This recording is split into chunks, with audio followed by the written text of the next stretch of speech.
जय हिंद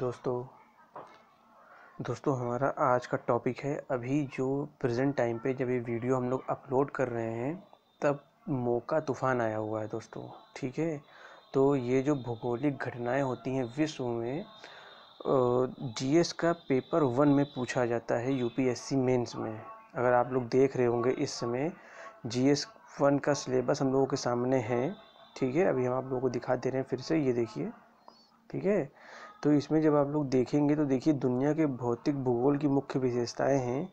तो इसमें जब आप लोग नीचे आएंगे 1 2 3 4 करके, तो जो पॉइंट 4 पे है महत्वपूर्ण भूभौतिकीय घटनाएं जैसे भूकंप, सुनामी, ज्वालामुखी गतिविधि, चक्रवात आदि। ठीक है, तो ये इसमें पूछा जाता है दोस्तों।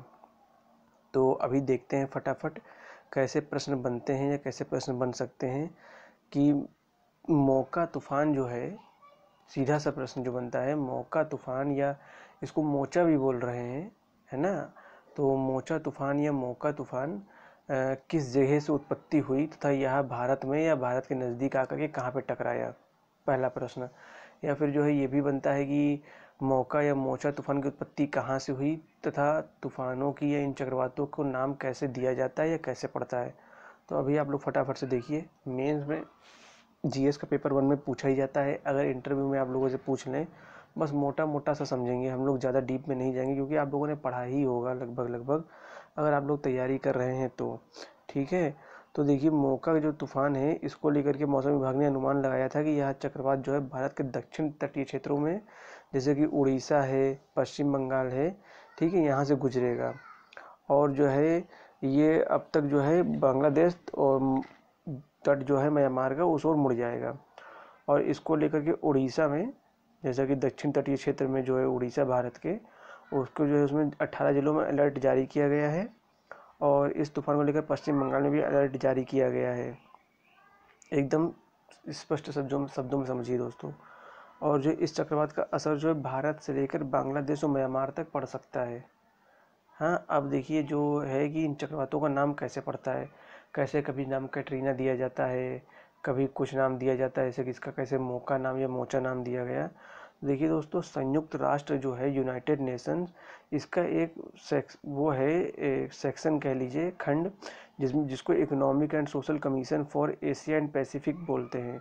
इसके 13 देश जो है वो सदस्य हैं। कौन कौन से हैं? भारत है, बांग्लादेश है, म्यांमार है, पाकिस्तान है, मालदीव है, ओमान है, श्रीलंका है, थाईलैंड है, ईरान है, कतर है, सऊदी अरब है, संयुक्त अरब अमीरात यानी कि यूएई है, और यमन इनमें शामिल है। ये आप लोग याद रखिएगा इन देशों के नाम, ये देश इसमें शामिल हैं। और यही जो है चक्रवातों की जो उत्पत्ति होती है जहाँ से भी, तो ये 13 देश ही जो है इसको नाम देते हैं। तो कैसे नाम दिया जाता है? अल्फ़ाबेटिकली नाम देते हैं। जैसे कि देखिए इसमें भारत और बांग्लादेश दिया हुआ है, तो बी से बांग्लादेश पहले आएगा। ठीक है दोस्तों, आप लोगों ने रीजनिंग पढ़ा होगा तो आप लोगों को पता होगा। तो इसमें बी से बांग्लादेश पहले आएगा, तो पहले बांग्लादेश नाम सुझाएगा, फिर बी से भारत नाम सुझाएगा, फिर ईरान, फिर ईरान के बाद कोई और देश होगा तो वो नाम सुझाएगा। मतलब अल्फ़ाबेटिकली ABCDE करके नाम सुझाए जाते हैं। अब देखिए इसका नाम मोका या मोचा कैसे पड़ा? ये यमन देश से उठा है तूफान, ऐसा माना जा रहा है। तो यमन तो आप लोग जानते हैं, ये कॉफ़ी का जो सबसे प्रसिद्ध कॉफ़ी है मोका कॉफ़ी, उसका उत्पादन करता है। ठीक है, तो ये जो उसका उत्पादन करता है तो उसी मोका के नाम पे जिसे मोखा जो है कहते हैं, वहाँ पे एक शहर है मोका या मोखा। तो ये शहर जो अपनी कॉफ़ी के लिए, जैसे कि हमने बताया, जाना जाता है। तो उसी शहर के नाम पर इसका नाम दिया गया है मोका या मोचा, जो भी कह लीजिए।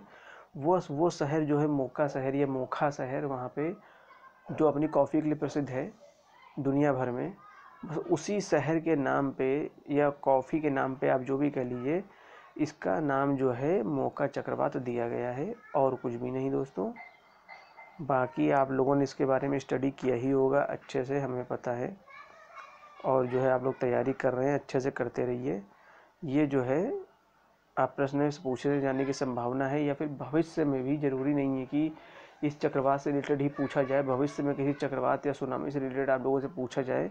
तो आप लोग इन बिंदुओं को याद रखिएगा। ये बिंदु जो हमने आपको बताए हैं अभी, ठीक है। ये इन बिंदुओं का इस्तेमाल करके, इन पॉइंट्स का जो है आप इस्तेमाल करके एक अच्छा एसे लिख सकते हैं या मेंस में एक अच्छी आंसर राइटिंग कर सकते हैं।